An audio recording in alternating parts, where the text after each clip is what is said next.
Hello guys, आज मैं आपको वेब डेवलपमेंट शुरू से लेके आखिर तक सिखाऊंगा। ये कोर्स पूरा करने के बाद आपको मैं गारंटी देता हूँ कि आप कोई भी प्रोफेशनल वेबसाइट बड़ी आराम से बना पाओगे। इस कोर्स में मैंने डिटेल में वेब डेवलपमेंट में होने वाले टूल्स को बड़े बेस्ट वे में समझाया है, जो कि आपको एक बारी में ही समझ आ जाएगा कि उसे यूज कैसे करते हैं। ये कोर्स उन लोगों के लिए है जिन्हें वेबसाइट बनाना बिल्कुल भी नहीं आता, लेकिन मैं लिख के देता हूँ कि आप इस कोर्स को पूरा करने के बाद खुद की एक वेबसाइट खड़ी कर दोगे आप। तो बिना टाइम को वेस्ट किए हुए चलिए शुरू करते हैं। Tools you will learn. आप इस वेब डेवलपमेंट की प्लेलिस्ट में क्या क्या सीखने वाले हैं। एक HTML है, CSS है, जावास्क्रिप्ट है। HTML का कुछ सभी लोगों को पता होगा जो ये वीडियो देख रहे हैं, क्योंकि ये तो बेसिक लैंग्वेज है, स्कूल में भी सिखाई जाती है, कंप्यूटर क्लासेस में हमने भी सीखी है थोड़ी बहुत। तो हम HTML हर किसी को पता होती है क्या होती है। उसके बाद आती है CSS, cascading style sheet. Cascading style sheet क्या करती है, ये एक तरीके से जैसे लड़कियां लोग मेकअप करती हैं वैसे ही HTML का ये एक मेकअप है जो HTML को निखार के लाता है। ये डिजाइन देख रहे हैं आप, जैसे ये बना हुआ है, इसमें HTML थोड़ी सी लगी है लेकिन CSS बहुत लगी है, क्योंकि यही इसको एक अच्छे रूप में दिखाती है। फिर आता है जावास्क्रिप्ट। जावास्क्रिप्ट एक तरीके का ब्रेन है, ये मैं आपको आगे बताऊंगा। आप चाहे तो इसके बारे में अच्छे से पढ़ सकते हैं। HTML, ये देखिए, हाइपर टेक्स्ट मार्कअप लैंग्वेज, और HTML is the standard markup language for documents designed to be displayed in a web browser. ये आप लोग पढ़ सकते हैं। ये एक वेब ब्राउजर में जो ये आपको दिख रहा है, वो उसके लिए HTML यूज हो जाती है, ताकि ये एलिमेंट्स आपको दिख रहे हैं, इंट्रोडक्शन टू HTML, ये सब HTML से ही आ रहा है। बात करते हैं CSS की। CSS क्या होती है, CSS को सर्च कर लेते हैं। मेरा इंटरनेट बहुत स्लो चल रहा है। CSS, cascading style sheet, is a style sheet language used for describe the presentation of a document written in the markup language such as HTML। आप यहाँ पे पढ़ सकते हैं describe the presentation, उसको दिखाना कि कैसी दिख रही है। तो ये उसका मेकअप होता है जो हम उसके ऊपर करते हैं, तब वो ऐसा पेज दिखता है। अगर हम CSS हटा दें तो ये एक पेज सिर्फ टेक्स्ट दिखेगा। और जावास्क्रिप्ट, JS क्या होता है। जावास्क्रिप्ट आप देख सकते हैं, one of the core techniques of the world wide. इसमें जावास्क्रिप्ट का अच्छे से नहीं बताया, लेकिन आप अभी जावास्क्रिप्ट को ये समझ सकते हैं कि वो उसका ब्रेन होता है एक तरीके से, कि यहाँ पे जैसे मैंने क्लिक किया तो क्या फंक्शन हो रहा है, फिर यहाँ पे ऐसे स्क्रॉल कर रहे हैं तो यहाँ पे एनिमेशन आ जाए। ये सब जावास्क्रिप्ट से हम करा सकते हैं। तो चलिए इस चीज़ को हम एक इस डेमो से समझते हैं। Participation of HTML, CSS, JavaScript in website में कि इनका क्या योगदान होता है। HTML को आप देख रहे हैं, जैसे ये HTML एक स्केलेटन बना रखा है। ये हमारी बॉडी का ढांचा होता है, जैसे वो वैसे ही वेबसाइट का एक ढांचा तैयार करता है एक HTML, कि जिसके ऊपर वेबसाइट पूरी खड़ी रहती है। अगर HTML नहीं होगी तो आगे का कोई काम हो ही नहीं सकता, ना जावास्क्रिप्ट ना CSS।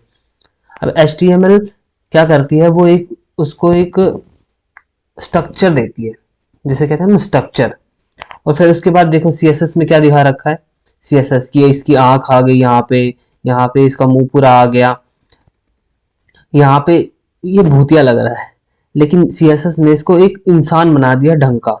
तो HTML ने क्या किया, उसका स्ट्रक्चर तैयार किया, और CSS ने क्या किया, उसको कपड़े पहना के इतना अच्छा दिखा दिया, प्रेजेंट कर दिया कि ये दुनिया के सामने आ सके। ऐसे आएगा तो कोई इसको पसंद नहीं करेगा, ऐसे में तो ये लग रहा है हाँ ठीक ठाक है अपने जैसा है, ऐसे आएगा तो कोई इसको लठ लेके मारेगा। और फिर उसके बाद जावास्क्रिप्ट का आता है। जावास्क्रिप्ट वो क्या है, इसका ब्रेन। आप यहाँ देख रहे हैं ना, ये ब्रेन, ये ना CSS के पास हल्का बहुत होता है जो काम करा सकता है जावास्क्रिप्ट की तरह, लेकिन जावास्क्रिप्ट है, वो कुछ भी करा सकती है। मतलब कुछ भी, ऐसा मतलब कुछ भी नहीं, लेकिन कुछ भी मतलब वेबसाइट में जैसे भी फंक्शन होते हैं वो जावास्क्रिप्ट कराती है। जावास्क्रिप्ट जैसे आप किसी बटन पे क्लिक करोगे तो वो कुछ एनिमेट करा देगा, किसी पे होवर करोगे तो वो कुछ और डिस्प्ले कराएगा। ये सब जावास्क्रिप्ट का काम होता है। तो चलिए मैं आपको एक ओवरव्यू दे देता हूँ कि ये चीज़ें काम कैसे करती हैं। ये HTML CSS जावास्क्रिप्ट साथ में मिलके काम कैसे करती हैं।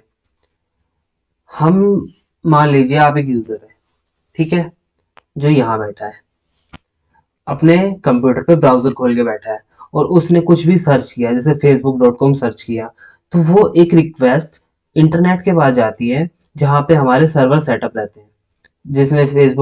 फेसबुक जिसने बनाया है उसने अपनी फाइलें उस सर्वर पे रखी होती है। ये तो है नहीं कि वो अपने लैपटॉप से फेसबुक को सर्व कर रहा है। वो एरिया होता है जहाँ पे उसने फाइलें अपनी सर्वर पे रखी होती है।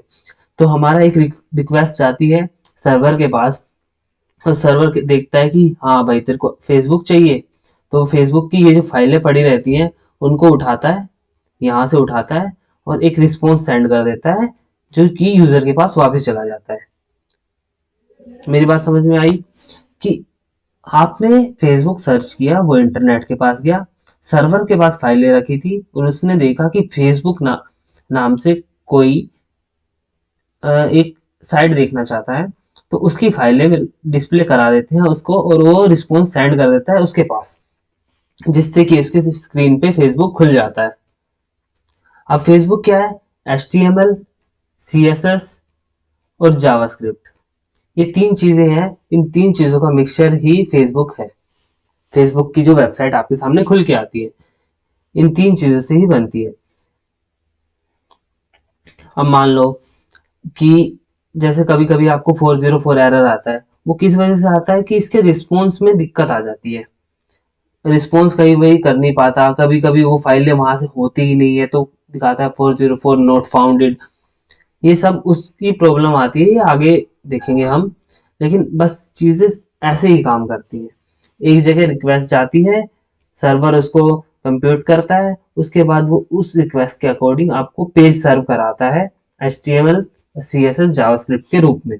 तो फिर अपना ब्राउजर जो होता है, जैसे आप क्रोम ब्राउजर यूज कर रहे हैं, कोई भी ब्राउजर यूज कर रहे हैं, वो ब्राउजर उन कोड को आपके सामने प्रेजेंट कर देता है।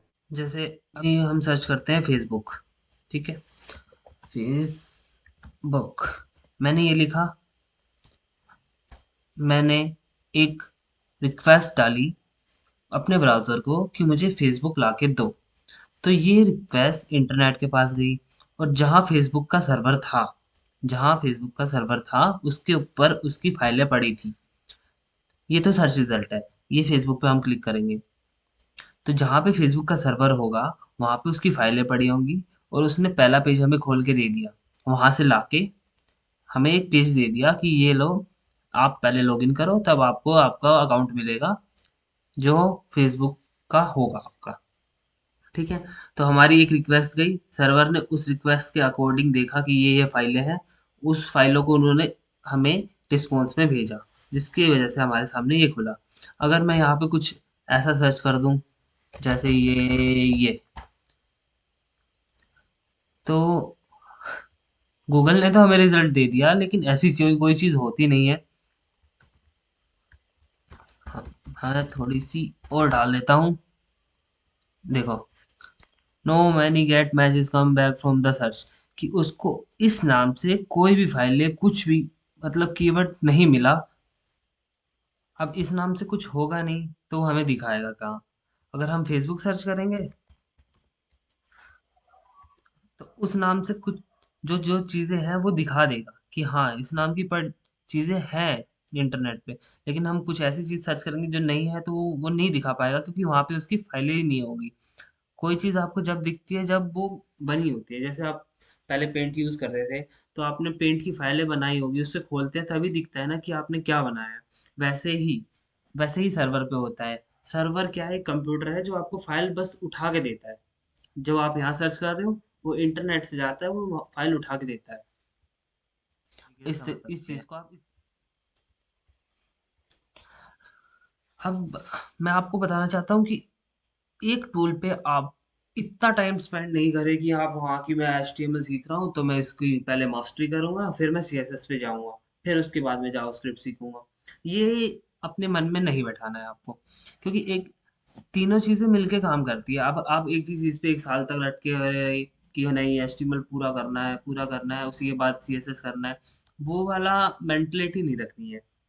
आप एचटीएमएल थोड़ा बहुत सीख लिए, 80% सीख लीजिए, 50% सीख लीजिए, जितना भी सीख लीजिए, क्योंकि आप टाइम टू टाइम आगे इसमें ग्रो ही करेंगे। आप कहीं से भी ले सकते हैं सजेशन में। अगर ये करना है, मान लो मुझे एचटीएमएल में हेडिंग डालनी है, एचटीएमएल हेडिंग टैग ऐसे लिख के ऐसे लिख के आप देख सकते हैं कि ये देखो H1 to H6 तक टैग होते हैं। आप कहीं से भी ले सकते हैं, ऐसे लिखा जा सकता है। सिंटैक्स आपको कहीं से भी मिल जाएगा, ये आपको रटने की जरूरत नहीं है। स्टैंडिंग बस होनी चाहिए कि उसमें चीज़ें काम कैसे करती हैं। HTML आप 80% सीख लीजिए, फिर उसके बाद आती है CSS की बारी। CSS 45 to 60, क्योंकि स्टार्टिंग की चीज़ें तो आपको सीखनी पड़ेंगी थोड़ी बहुत। 45 to 60% आप CSS सीख लें, वो इनफ है। वो इनफ है, क्योंकि आप ऐसा तो है नहीं कि मास्टरी करना चाहेंगे ओनली CSS में, क्योंकि तीनों चीज़ मिलके काम करनी है। तो आप एक चीज़ को पकड़ के नहीं बैठना। 45 to 60% CSS सीख लिए बहुत है। उसके बाद जावास्क्रिप्ट आती है। 10% जावास्क्रिप्ट आपके लिए स्टार्टिंग के करियर में बहुत है, कि आपको एक सिंपल वेबसाइट बनानी है तो बहुत है जावास्क्रिप्ट। 10% भी आपके लिए बहुत है। आप जब ई कॉमर्स बनाएंगे जिसमें आपको कई चीज़ें रेंडर करानी पड़ेगी, फेसबुक जैसी वेबसाइट बनाना चाहते हैं, अमेज़न, उसमें जावास्क्रिप्ट बहुत लगेगी, उसमें बहुत चीज़ें लगेंगी।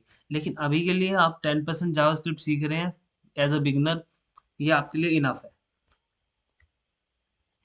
So thank you for watching guys. See you in next video.